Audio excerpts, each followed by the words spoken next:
The gunshot echoed through Sheridan, Wyoming like thunder on a clear day, freezing Sarah Hartwell in her tracks as she clutched her market basket tighter against her chest. She wasn't supposed to be here, not at this hour, not with Frank Donovan and his men hollering about unpaid debts outside the general store. Sarah kept her head down, her black mourning dress sweeping the dusty street as she quickened her pace. 6 months, a widow, and somehow her husband's ghost still managed to haunt her through the financial mess he'd left behind. It was 1876, 2 years since Sarah had followed her husband James west from Philadelphia with dreams of building a life in Wyoming territory. Now, at 26, she found herself alone with a small ranch she could barely maintain, a mountain of debts she knew nothing about until creditors started appearing, and a reputation that seemed to tarnish more with each passing day. Mrs. Hartwell. The booming voice of Frank Donovan carried down the street. "Don't think I don't see you skulking away." Sarah's steps faltered. She considered running, but that would only make her look guilty. Guilty of what? She wasn't entirely sure. James had managed their finances, keeping her in the dark about most of their affairs. It was only after the influenza took him that she discovered the extent of his gambling and failed investments. "Mr. Donovan, I've explained the situation," Sarah said, turning to face the approaching man. His expensive suit seemed out of place in Sheridan, making him look more like a city banker than the ruthless debt collector he was. "I'm selling eggs and preserves to raise money, but I cannot pay everything at once." Donovan's face reddened as he closed the distance between them. Several townsfolk stopped to watch the confrontation, which only added to Sarah's humiliation. "Your husband borrowed $300 from my employer, Mrs. Hartwell. Interest has brought that to $450. We've been more than patient." "My husband may have borrowed that money, but I never saw a penny of it," Sarah replied, struggling to keep her voice steady. "I'm doing everything I can." "Not good enough," Donovan snapped. "My employer wants his money, and if you can't pay, then the ranch will do nicely." "You have until the end of the month." Sarah felt the blood drain from her face. The end of the month was barely 2 weeks away. "That's hardly enough time. Should have thought of that before your husband took money he couldn't repay," Donovan cut her off. "Women like you are all the same, pleading ignorance when the bills come due." From the corner of her eye, Sarah noticed a tall figure dismounting from a dusty Palomino horse. The stranger moved with the easy confidence of a man accustomed to hard country. His dark hat was pulled low, shadowing his face, but she could see he was watching the exchange intently. "The lady said she's doing her best." The stranger's voice was deep and carried an edge of steel beneath its calm exterior. He stepped forward, and the crowd parted for him as if by instinct. Sarah got her first good look at him, tall and broad-shouldered, with a face weathered by sun and wind. He couldn't be much older than 30, with dark hair visible beneath his hat and eyes that reminded her of a summer storm. Unlike Donovan's city attire, this man wore practical riding clothes, dusty from the trail, with a gun belt slung low on his hips that looked well used but well cared for. "This is none of your business, Cowboy," Donovan spat, though Sarah noticed he took a small step backward. "Making it my business," the stranger replied evenly. "Name's Matthew Lockhart, just rode in from Montana way." His gaze shifted to Sarah. "Madam, is this man bothering you?" Before she could answer, Donovan huffed. "She owes my employer money, a considerable sum." Matthew Lockhart's expression didn't change as he asked, "How much?" $450, Sarah said quietly, embarrassed to speak of such matters in the street. To her surprise, Matthew nodded as if the amount was of little consequence. "That seems straightforward enough." He reached inside his coat and produced a leather wallet.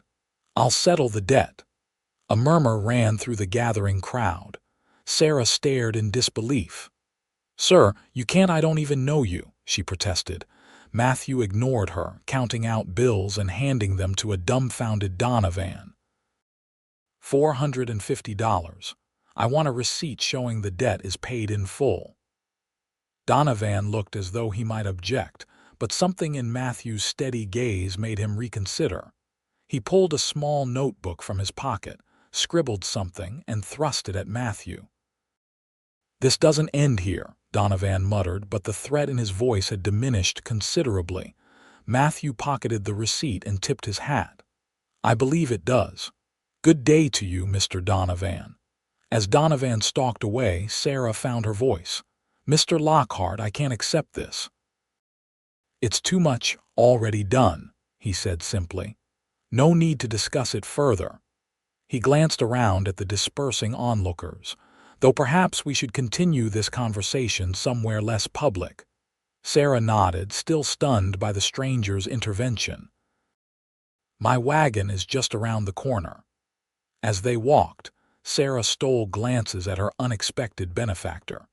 He moved with the easy grace of a man comfortable in his own skin, seemingly untroubled by the weight of the substantial sum he'd just parted with.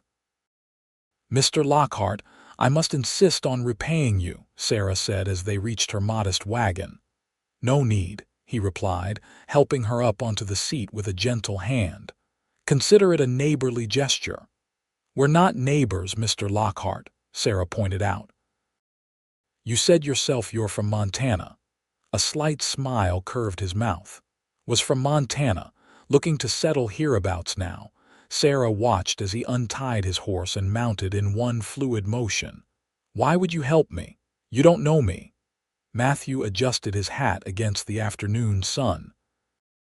"Know enough. Widow being hounded for debts she clearly didn't make. Doesn't sit right with me."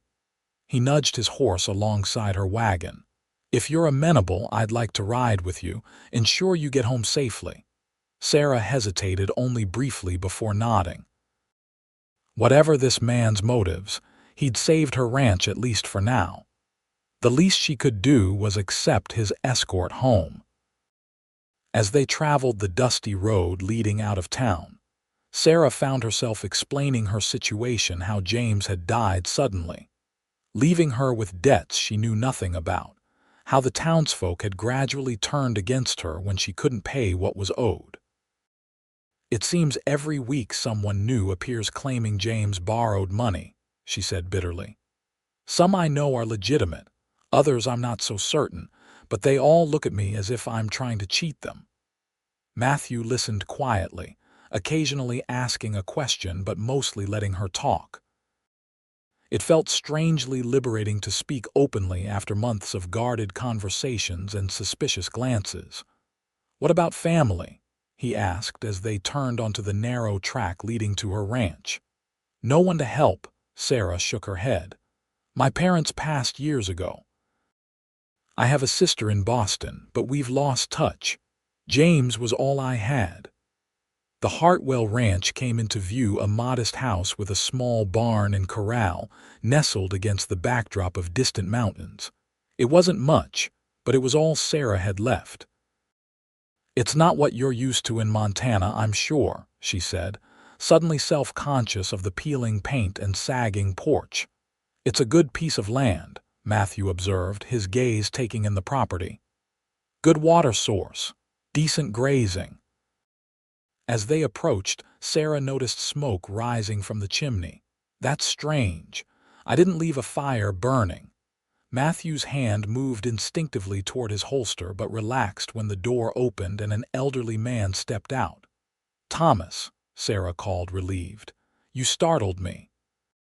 Thomas Jenkins, her nearest neighbor whose homestead lay 3 miles east, waved in greeting. "Sorry, Mrs. Hartwell. Just dropped by to fix that loose board on your porch like I promised. Built up the fire when I saw clouds moving in." His curious gaze shifted to Matthew, who dismounted and extended a hand. "Matthew Lockhart." "Thomas Jenkins," the older man replied, shaking hands. "You new to these parts?" Just arrived, Matthew confirmed, looking for work and land. Sarah intervened. Mr. Lockhart was kind enough to escort me home. She deliberately omitted mention of his financial intervention, unsure how much she wanted known. Thomas nodded, though his expression remained curious. Well, I've fixed that board and stacked some firewood by the door. Should hold you through the next few days. Thank you, Thomas. You're too kind. After Thomas departed, Sarah turned to Matthew, who was unsaddling his horse. You don't need to do that. I'm sure you have somewhere to be. Nowhere pressing, he replied. And your corral could use some work before nightfall. Those rails won't keep your livestock safe. Sarah wanted to protest, but knew he was right. The corral fence had been deteriorating for months, and she lacked the strength and skill to repair it properly. At least let me prepare you a meal in return, she offered. It's the least I can do after everything. Matthew nodded, seemingly satisfied with the arrangement. As Sarah headed inside to prepare dinner, she found herself wondering about this mysterious man who'd appeared from nowhere and solved her most pressing problem without asking for anything in return. Over a simple meal of rabbit stew and cornbread, Sarah learned that Matthew had spent the last 10 years working ranches across Montana and Wyoming. He spoke little of his past before that, mentioning only that he'd grown up in Missouri and left after the war. What brings you to Sheridan specifically? Sarah asked, pouring him more coffee. Matthew considered the question. Heard there was good land available, saved enough to buy a decent spread. He paused. Also heard it was a place where a man might start fresh. There was something in his tone that suggested a deeper meaning, but Sarah didn't press. Everyone in the West had things they'd rather leave behind. And now, she asked, after spending nearly all your savings on my husband's debt, Matthew's mouth quirked in a half-smile. Still have some set aside, enough to make a start. Might need to work for wages a bit longer than planned. Sarah set her cup down firmly. I insist on repaying you, Mr. Lockhart. I may not have much, but I honor my debts. Matthew, he corrected, and I didn't pay it expecting repayment. Nevertheless, Sarah persisted, I will repay you. It may take time, but I will. He studied her for a long moment, then nodded. As you wish, but no interest and no timeline. As darkness fell, Sarah showed Matthew to the small bunkhouse where James had once hoped to house ranch hands. It was basic but clean, with a narrow bed and a small stove. It's not much, she apologized. It's more than enough, he assured her. I've slept under the stars more nights than not. This is luxury by comparison. Sarah hesitated at the door. Why did you really help me today, Matthew? The truth, please. Matthew removed his hat, running a hand through his dark hair. Truth is, I've seen too many good people ground down by those who prey on misfortune. Couldn't stand by and watch it happen again. His eyes met hers, and for a moment, Sarah felt as though he could see straight through to her soul. Thank you, she said simply, then turned to leave. Sarah, he called after her. She paused, surprised by his use of her first name. You should know Donovan's type rarely gives up easily. Be on your guard. Sarah nodded, a chill running through her despite the warm evening. Good night, Matthew. Good night. As Sarah prepared for bed in her solitary house, she found herself thinking about the stranger who had ridden into her life and changed it in an instant. She didn't know what tomorrow would bring, but for the first time in months, she felt a flicker of hope. The morning brought clear skies and the sound of hammering from the corral. Sarah dressed quickly and stepped onto the porch to find Matthew already hard at work, replacing broken rails with fresh-cut timber. You didn't have to start so early, she called, making her way toward him with a cup of coffee. Matthew paused, wiping sweat from his brow despite the cool morning air. Sun's been up for an hour, days wasting. Sarah handed him the coffee. At least take breakfast first. I've got eggs and bacon nearly ready." Over breakfast, Matthew outlined what needed fixing around the ranch. "Your roof's got at least 3 spots that'll leak when the rains come. North corner of the barn is starting to rot, and that windmill needs new blades before winter." Sarah felt overwhelmed by the list of repairs she'd been ignoring out of necessity. "I can't possibly ask you to do all that." "Not asking," Matthew replied. "Offering, I need work, you need help. Simple arrangement." "I can't pay you room and board as payment enough for now," he cut in. "Once the ranch is running properly, we can discuss wages." Sarah frowned. "You make it sound as though you're planning to stay." "For a time," he confirmed. "Unless you'd rather I didn't." Sarah considered the proposition. Having a capable man around the ranch would be invaluable, especially with winter approaching. And something about Matthew's straightforward manner put her at ease, despite having known him less than a day. "Very well," she agreed. "But only until I've repaid what you spent yesterday.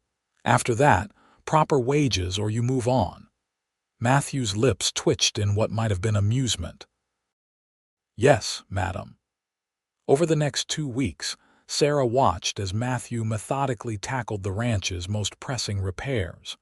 He worked from sunrise to sunset, stopping only for meals and the occasional break when the midday heat became too intense.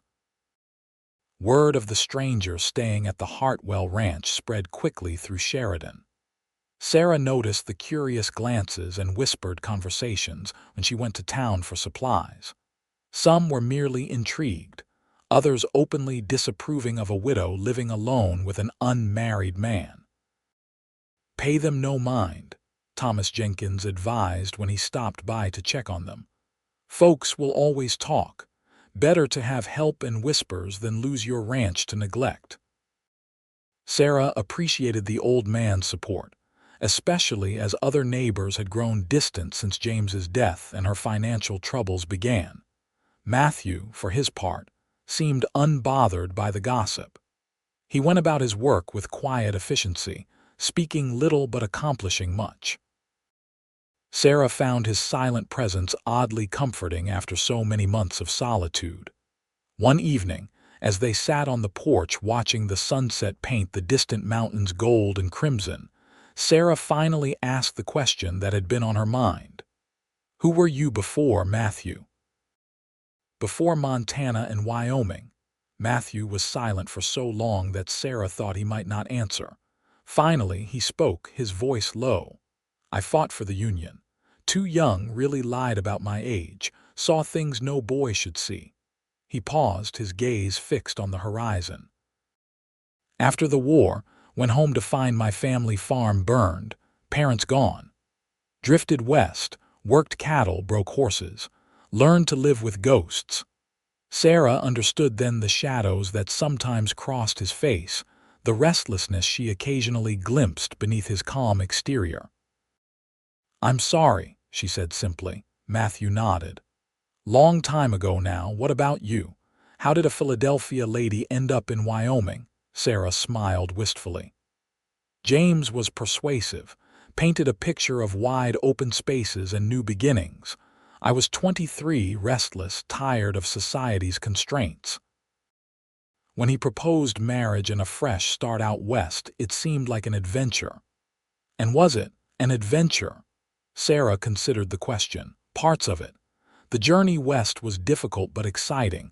Building our home together, learning ranch work, I loved that. But James... She hesitated. "James changed out here, became restless, started going to town more often. Gambling, I later discovered." Matthew didn't press, but his silence invited her to continue if she wished. "I think he grew disappointed," Sarah admitted. "Ranch life was harder than he expected, and she faltered. "We never had children. I think that weighed on him." "Not your fault," Matthew said quietly. "No," Sarah agreed. "But it changed things between us. By the time he fell ill, we were like strangers sharing a house." The confession felt both painful and liberating. She'd never spoken so openly about her marriage, not even to Thomas Jenkins, who had been kind to her from the beginning. "Thank you," she added, "for listening." Matthew's hand found hers in the gathering darkness, a brief, gentle pressure that conveyed understanding without words. Then he stood, stretching his tall frame. "Early start tomorrow," he said. "Got a lead on some cattle for sale cheap over in Buffalo. Thought we might rebuild your herd a bit." Sarah started. "We can't afford cattle. Fellow owes me a favor," Matthew explained. "Nothing fancy. Just a few head to get started. You've got good grazing going to waste." Before Sarah could argue further, a distant rumble of hooves caught their attention. Matthew's hand moved instinctively to his holster as he stepped in front of Sarah. 4 riders appeared in the fading light, approaching at a steady pace. As they drew nearer, Sarah recognized Frank Donovan at the lead, accompanied by 3 rough-looking men she didn't know. "Stay on the porch," Matthew instructed, his voice low but firm. Sarah remained where she was, but her hand found the shotgun James had always kept by the door. She checked that it was loaded as the riders pulled up in front of the house. "Evening, Mrs. Hartwell," Donovan called, his false politeness not masking the menace in his tone. "Lockhart." "Quite domestic, aren't you?" "State your business, Donovan," Matthew replied evenly. Donovan dismounted, brushing dust from his suit with exaggerated care. "Just a friendly visit. My employer was quite interested to learn who settled Mrs. Hartwell's debts so generously." "Debts paid."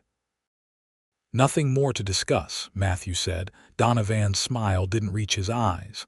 "That's where you're wrong. You see, there were other loans, small ones made over time. With interest, they amount to quite a sum."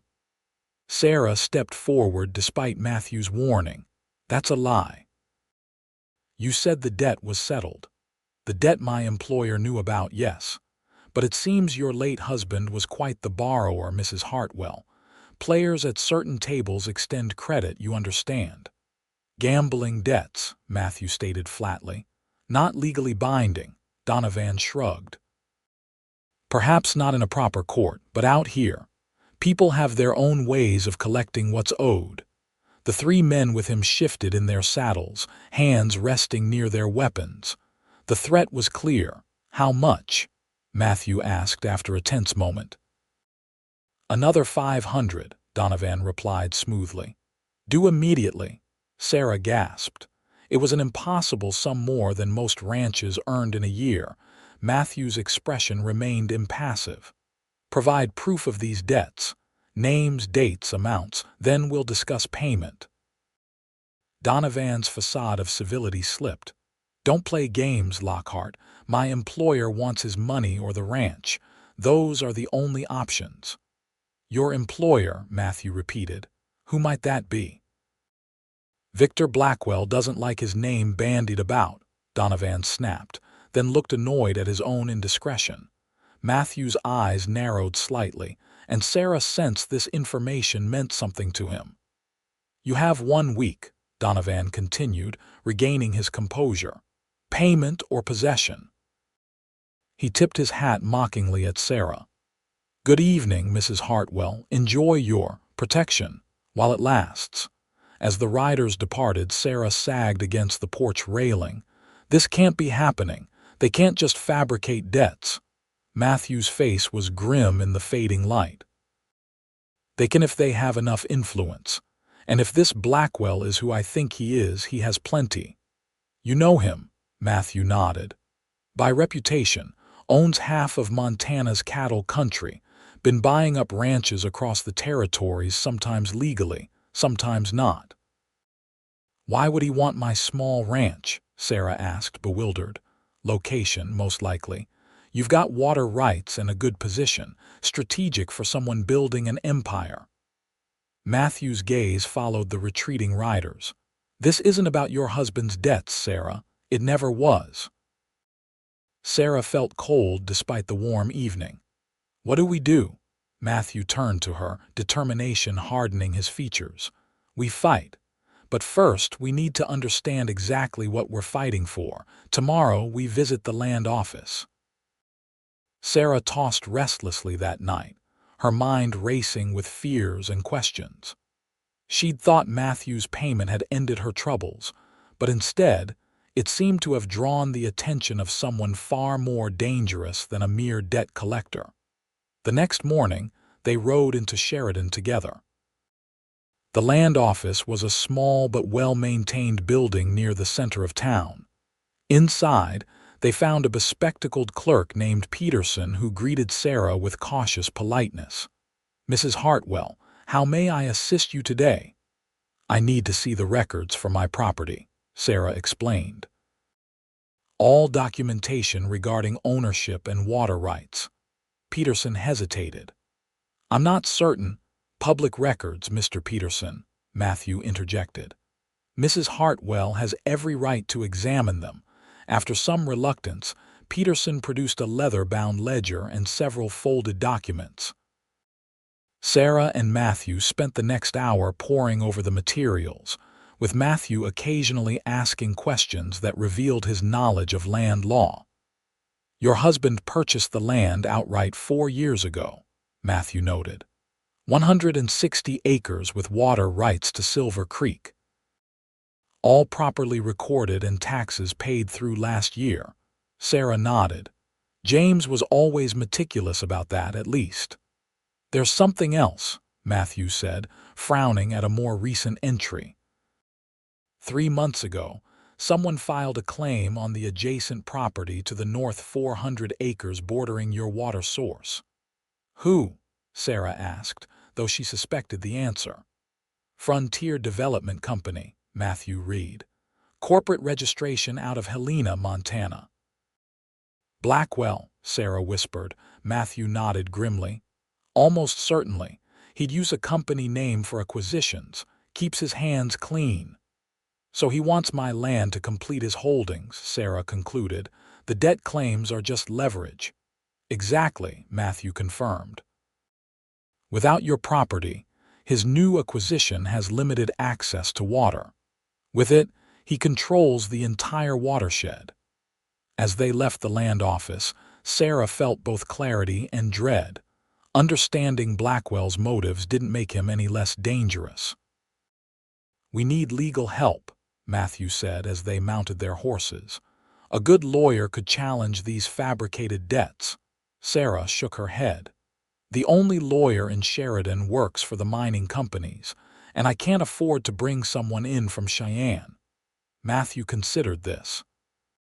"Then we need allies, people who understand what Blackwell is trying to do and have reason to oppose him." Their first stop was Thomas Jenkins' homestead. The old man listened gravely as they explained the situation. "Not surprised," Thomas said when they finished. "Blackwell's men have been sniffing around other properties too. Offered to buy my place last month, lowball offer, of course." "Did you sell?" Sarah asked. Thomas snorted. "Been working this land 30 years, not about to hand it over to some Montana cattle baron." "Told them where they could stick their offer." "Have they bothered you since?" Matthew inquired. "Few incidents," Thomas admitted. "Cattle broke through my fence that never had a weakness before. Found my south well contaminated with something that made my horse sick." "Nothing I can prove, mind you. Intimidation tactics," Matthew observed. "Start small, escalate if necessary." Thomas nodded. "That's how these types operate. Push until you break or fight back." "We need to gather the other small ranchers," Sarah suggested. "If Blackwell is targeting all of us, we should stand together." Thomas looked doubtful. "Easier said than done. Some folks are scared, others already looking to sell. And then there's your situation, Sarah." "My situation." Thomas looked uncomfortable. "The debts." "Some folks believe where there's smoke, there's fire. Think if your husband borrowed so much, maybe you're not financially reliable." Sarah felt her cheeks burn with indignation. "Those debts were never mine, and now we know most of them are probably fabricated anyway." "I believe you," Thomas assured her. "But changing minds takes time we may not have." Matthew, who had been quietly listening, spoke up. "What about the sheriff? Where does he stand?" Thomas shrugged. "Sheriff Miller's decent enough but cautious. Won't act without clear evidence of wrongdoing. And Blackwell's careful to stay just within the law, or at least, to make it difficult to prove otherwise." As they rode back to Sarah's ranch, Matthew outlined a plan. "We need documentation proof that these new debts are fabricated. Then we gather what allies we can and present everything to the sheriff." "And if that doesn't work?" Sarah asked. Matthew's expression hardened. "Then we find another way."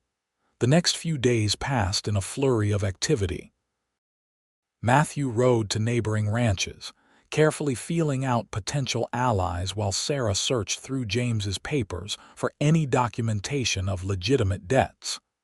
"Most of the small ranchers are at least willing to listen," Matthew reported after returning from one such trip. "Jenkins is respected. His support helps. I found records of all the loans I knew about," Sarah said, showing him a small ledger. "James kept notes, amounts, lenders, payment schedules. Nothing that comes close to what Donovan is claiming now." Matthew nodded approvingly. "Good. That helps our case." Their investigation also revealed troubling patterns. 3 other small ranchers reported harassment similar to what Thomas had experienced: mysterious property damage, livestock gone missing, veiled threats from strangers passing through. "Blackwell's building pressure," Matthew observed. "Trying to create a climate of fear so people will sell cheap." "Why not just buy the land honestly?" Sarah wondered. "Surely he has the money." "Control," Matthew explained. "Men like Blackwell, it's not just about owning land, it's about demonstrating power, breaking people." 5 days after Donovan's visit, Matthew rode into town to meet with Sheriff Miller. He returned looking grim. "Miller listened," he reported to Sarah as he unsaddled his horse. "But he's cautious. Says without direct evidence linking Blackwell to the threats, his hands are tied." "So he'll do nothing?" Sarah asked incredulously. "He'll keep an eye out, he says. But essentially, yes." Matthew's frustration was evident. "Also heard rumors in town. Blackwell himself might be arriving soon to oversee his investments." Sarah felt a chill of apprehension. "That can't be good." "No," Matthew agreed. "Means he's taking a personal interest. Something about this area matters to him more than usual." That evening, as they sat at the kitchen table reviewing their options, Sarah noticed Matthew seemed distracted, his gaze frequently drifting to the window. "What is it?" she finally asked. Matthew hesitated before answering. "Been thinking there might be more to Blackwell's interest in these lands than just water rights, something specific about this valley." "Like what?" "Not sure yet, but I aim to find out." He stood abruptly. "I need to check something." "Don't wait up." Before Sarah could protest, he was gone, riding out into the darkness. She spent a restless night, alternately worried about Matthew's safety and angry at his abrupt departure without explanation. He returned shortly before dawn, looking tired but strangely energized. Sarah, who had eventually fallen asleep in the rocking chair by the window, awoke to the sound of his boots on the porch steps. "Where have you been?" she demanded, opening the door before he could knock. "Riding the boundaries of Blackwell's new property," Matthew replied, removing his hat as he entered. "And I found something interesting."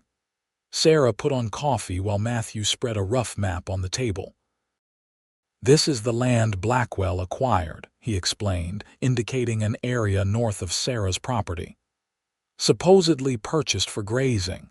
But the terrain here," he pointed to a particular section, "isn't good for cattle. Too rocky, too steep." "So why buy it?" Matthew's eyes gleamed. "Because of what's under it.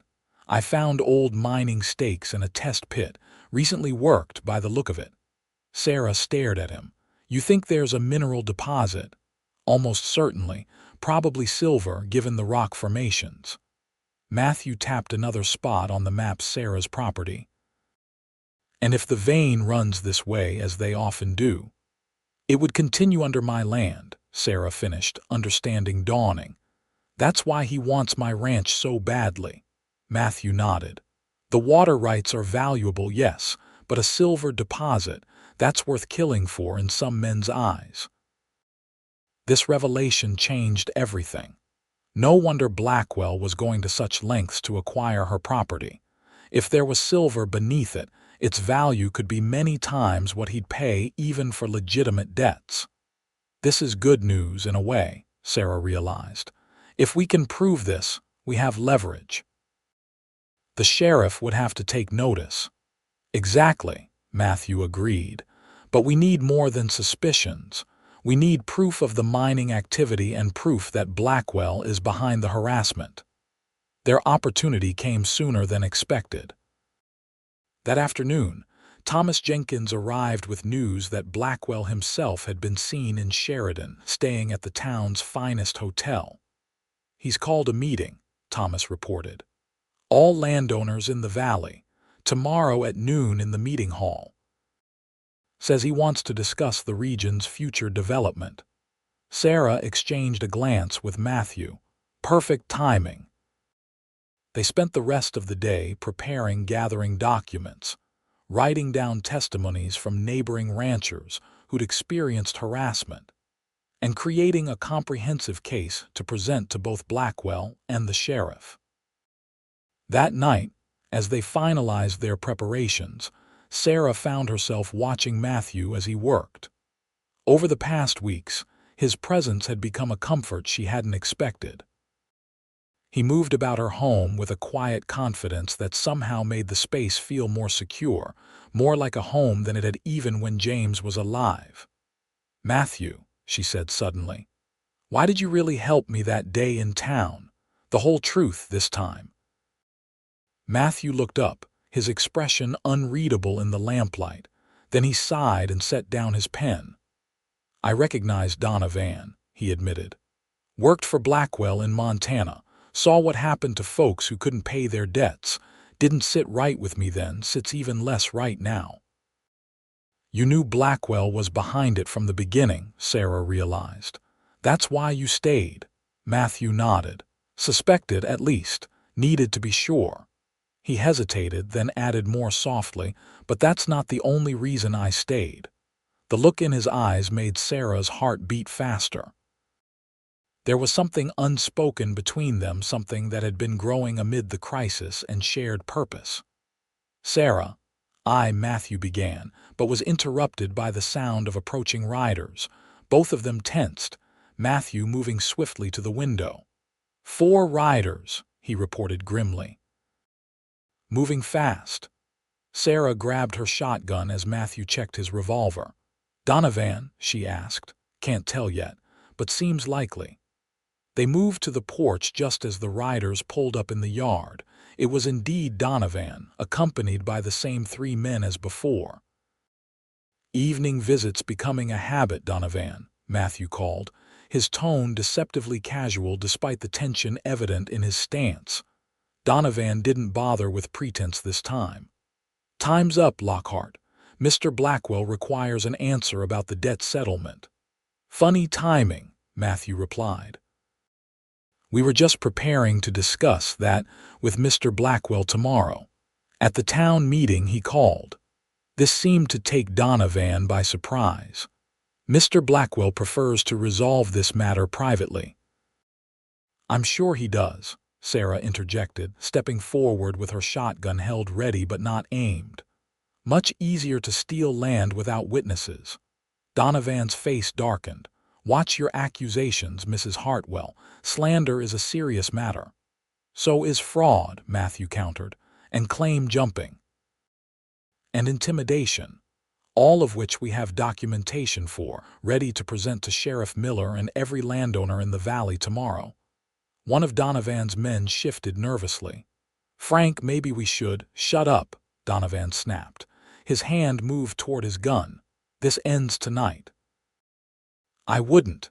Matthew advised quietly, his own hand hovering near his holster.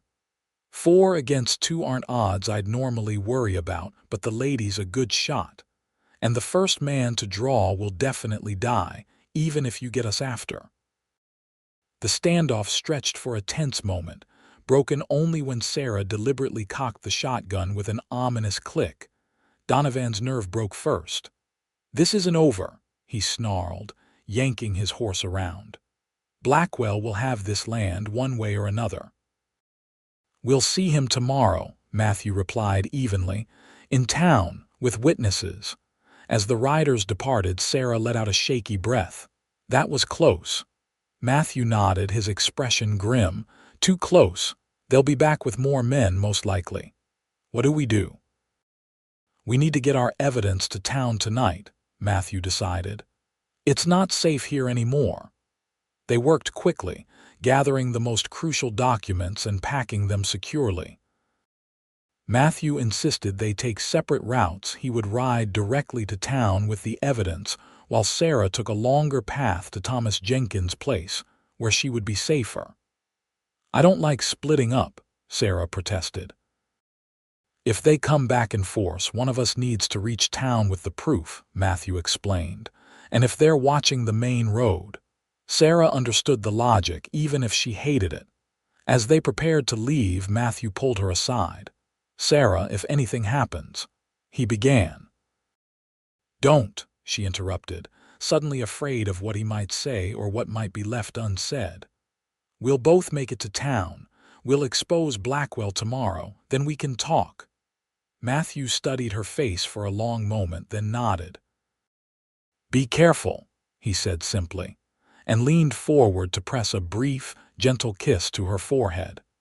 Before Sarah could respond, he was mounting his horse and disappearing into the darkness, the precious saddlebags containing their evidence secured firmly behind him.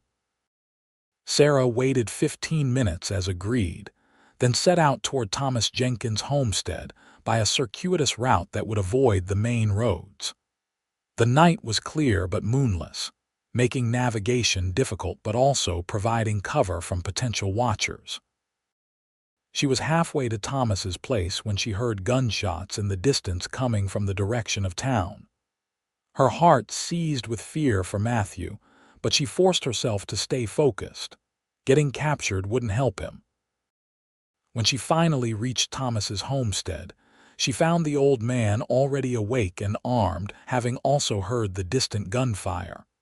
"Been expecting trouble," he explained, ushering her inside. "Got a couple of boys from the Peterson place here too. Safety in numbers." Sarah quickly explained the situation. Thomas looked grave but determined. "If Blackwell's men are trying to stop you reaching town, that means they're scared of what you know," he observed. "All the more reason to make sure you get there tomorrow." They set watches throughout the night, but no attack came.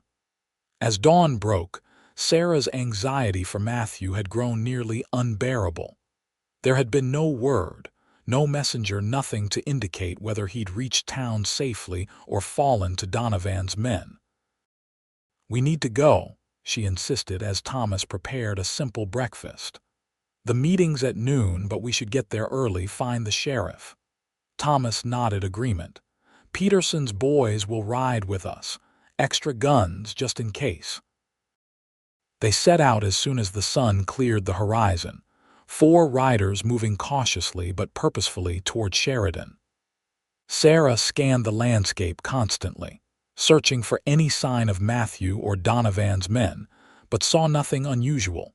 Sheridan appeared unusually busy when they arrived. Word of Blackwell's meeting had apparently spread, drawing ranchers and townspeople alike. Sarah headed straight for the sheriff's office but found it empty. "Sheriff's over at the hotel with Mr. Blackwell," the deputy informed them. "Been there since early morning." Sarah's heart sank.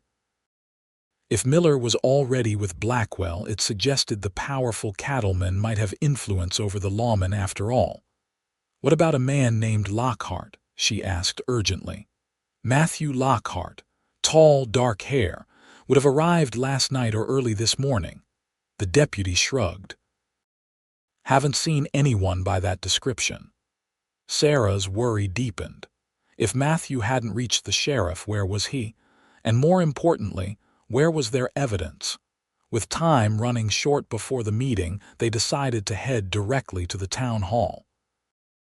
People were already gathering inside, their voices creating a low murmur of anticipation and concern. Sarah scanned the crowd anxiously, looking for any sign of Matthew. Instead, she spotted Donovan near the front of the room, looking smug as he conversed with a distinguished-looking man in an expensive suit, undoubtedly Victor Blackwell himself. Thomas touched her arm, pointing subtly toward the back of the hall. "Sheriff's here."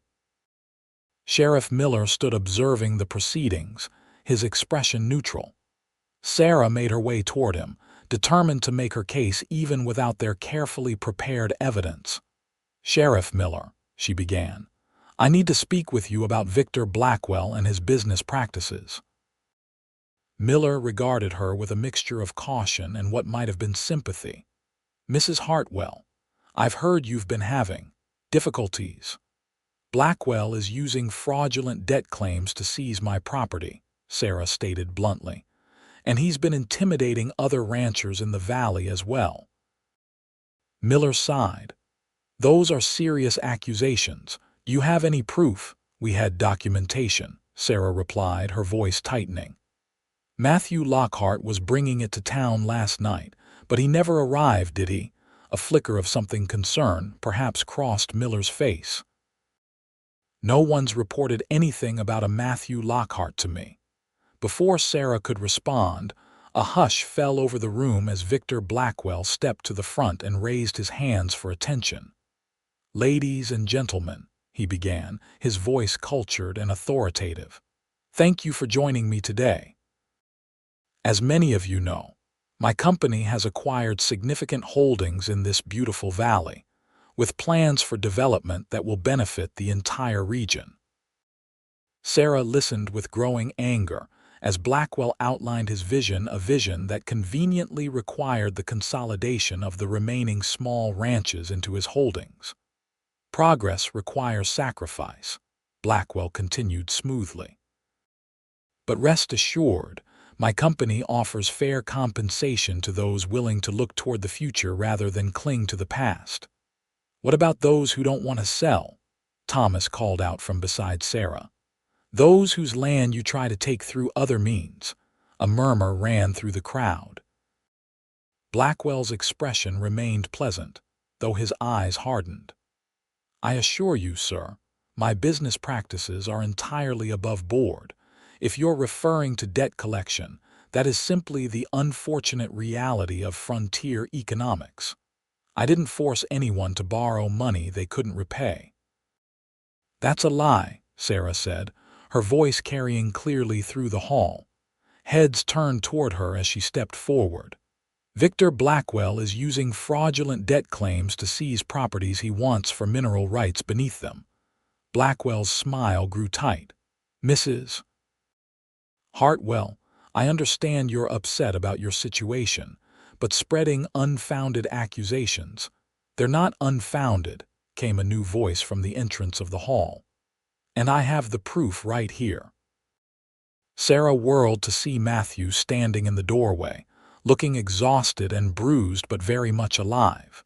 He held a leather portfolio in one hand and was accompanied by a distinguished-looking man Sarah didn't recognize. "This is U.S. Marshal James Cooper," Matthew announced as he moved forward, the crowd parting for him. "He's very interested in Mr. Blackwell's business practices across the territories." Blackwell's composure visibly faltered. "What is the meaning of this interruption?" Matthew reached Sarah's side, giving her a brief, reassuring glance before addressing the room. "Last night, Mr. Donovan and his associates attempted to ambush me on the road to town. Their mistake was assuming I'd take the direct route." He opened the portfolio and handed several documents to Marshal Cooper, who stepped forward. These papers show a pattern of fraudulent debt claims used to seize properties in 3 territories, the marshal explained, along with evidence of intimidation, threats, and in at least 2 cases, violence against landowners who resisted. Sheriff Miller moved forward, his expression now decidedly concerned. "Marshal, if these allegations are true, they're entirely fabricated," Blackwell interjected sharply. Clearly an attempt by disgruntled small-time ranchers to discredit a legitimate business. "What about the silver, Mr. Blackwell?" Matthew asked quietly. "The test pits your men dug on the North Ridge. The geological surveys showing the vein running south right under Mrs. Hartwell's property." A sudden silence fell over the room. Even Blackwell seemed momentarily at a loss for words. "That's why you want these specific properties," Sarah realized aloud. "It was never about water rights or grazing. You found silver and want to take the land for a fraction of its true value." Marshal Cooper nodded grimly. "Mining claims filed under false pretenses are a federal offense, Mr. Blackwell, as is conspiracy to defraud legitimate property owners." What followed was chaotic but decisive. Donovan attempted to flee but was quickly apprehended by Sheriff Miller and his deputy. Blackwell protested his innocence even as Marshal Cooper placed him under arrest, citing evidence of similar schemes in Montana and Dakota territories. As the lawmen led Blackwell and Donovan away, the meeting dissolved into excited conversation. Ranchers who had been considering selling to Blackwell now gathered around Matthew and Sarah, eager to hear the full story and express their gratitude for exposing the scheme. It was nearly evening before Sarah and Matthew finally had a moment alone. They sat on a bench outside the town hall, physically and emotionally exhausted but triumphant. "I thought you might be dead," Sarah admitted quietly, "when I heard those shots and then you didn't appear." Matthew's hand found hers. "Donovan's men were waiting on the main road, just as I suspected. I doubled back, took the old mining trail instead, ran into a patrol of marshals who were already investigating Blackwell for similar operations in Montana." "Lucky coincidence," Sarah observed. Matthew shook his head. "Not entirely coincidence. I'd sent a letter to the federal marshal's office in Cheyenne weeks ago after I first suspected Blackwell was involved. Didn't know if they'd respond in time." Sarah stared at him. "You've been working against Blackwell all along." "He drove my friend off his ranch in Montana last year," Matthew explained. "Good man, lost everything, took his own life after." His jaw tightened at the memory. "I promised myself I'd find a way to stop Blackwell if I ever got the chance." "And then you saw me being confronted by Donovan," Sarah realized. "That's why you stepped in." "That was part of it," Matthew admitted, "but not all." His eyes met hers, sincere and unguarded. "There was something about you, Sarah. Your courage, your determination even when everything seemed stacked against you. I admired that from the first moment." Sarah felt a warmth spreading through her chest that had nothing to do with the evening sun. And now, with Blackwell arrested and the danger past. Matthew's hand tightened around hers. "Now I find myself hoping for reasons to stay if you'll have me." "As a ranch hand?" Sarah asked, though she knew that wasn't what he meant. A smile touched Matthew's lips. "If that's what you want, though I was hoping for something more permanent." Sarah looked at this man who had ridden into her life weeks ago, who had fought for her land and her reputation without asking anything in return, who had seen her strength when others saw only a vulnerable widow. The feelings that had been growing between them, feelings she'd been too cautious or too preoccupied to fully acknowledge, now seemed impossible to deny. "I think," she said softly, "that would be very agreeable." Matthew's smile widened, and he leaned forward to kiss her gently at first, then with growing certainty as Sarah responded in kind. When they finally parted, the street had grown darker, but Sarah felt as though something bright and hopeful had awakened within her. "We should head back to the ranch," she suggested. "Thomas and the others will be waiting to hear everything." Matthew nodded, rising and offering his hand to help her up. "Our ranch," he corrected softly. Sarah smiled, feeling for the first time in too long that the future held promise rather than dread. "Our ranch," she agreed. The weeks that followed brought significant changes to the valley. With Blackwell's arrest and the exposure of his schemes, the atmosphere of fear dissipated. Marshal Cooper ensured that all fraudulent debt claims were invalidated, and the territorial governor appointed a commission to review mining rights and claims throughout the region. For Sarah and Matthew, life settled into a new and pleasant rhythm. They were married in a simple ceremony at the ranch, with Thomas Jenkins giving the bride away in half the valley in attendance. The same neighbors who had once whispered about the widow and her mysterious hired hand now celebrated their union with genuine warmth. "Never seen you look so happy," Thomas commented at the wedding celebration. "Either of you." Sarah, watching Matthew laugh with some of the neighboring ranchers, had to agree. The haunted look that had sometimes shadowed his eyes was fading, replaced by a contentment that matched her own.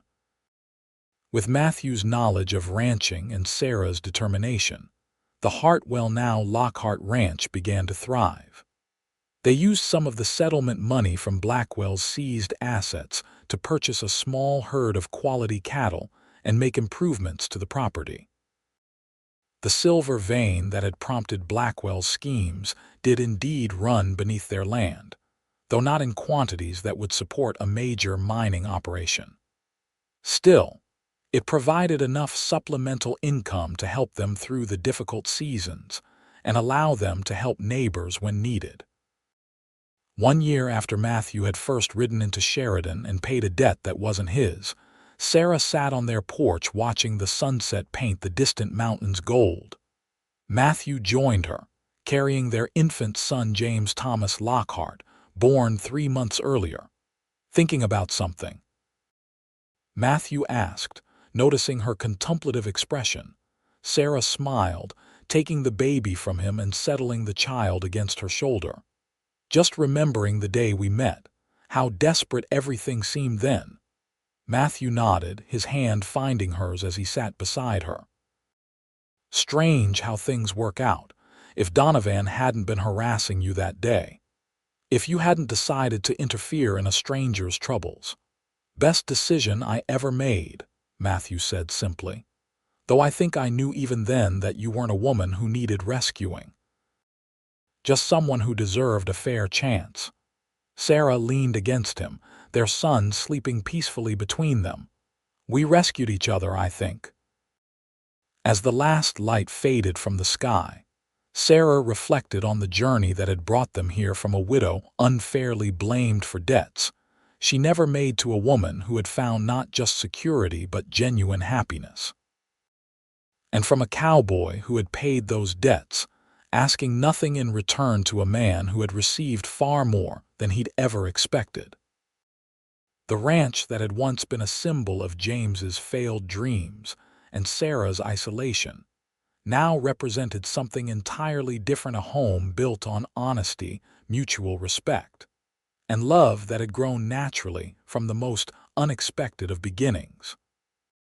"I love you," Sarah said softly, the words still new enough to carry a special sweetness. Matthew's arm tightened around her. "And I love you, both of you." As stars began to appear in the darkening sky, Sarah felt a profound contentment settle over her. The past, with its sorrows and injustices, could never be erased, but it had led her here to this moment, this man, this life that she would never have imagined possible a year ago. Sometimes, she reflected, the most difficult trails led to the most beautiful destinations. And sometimes, a debt paid with no expectation of return could yield the richest of rewards.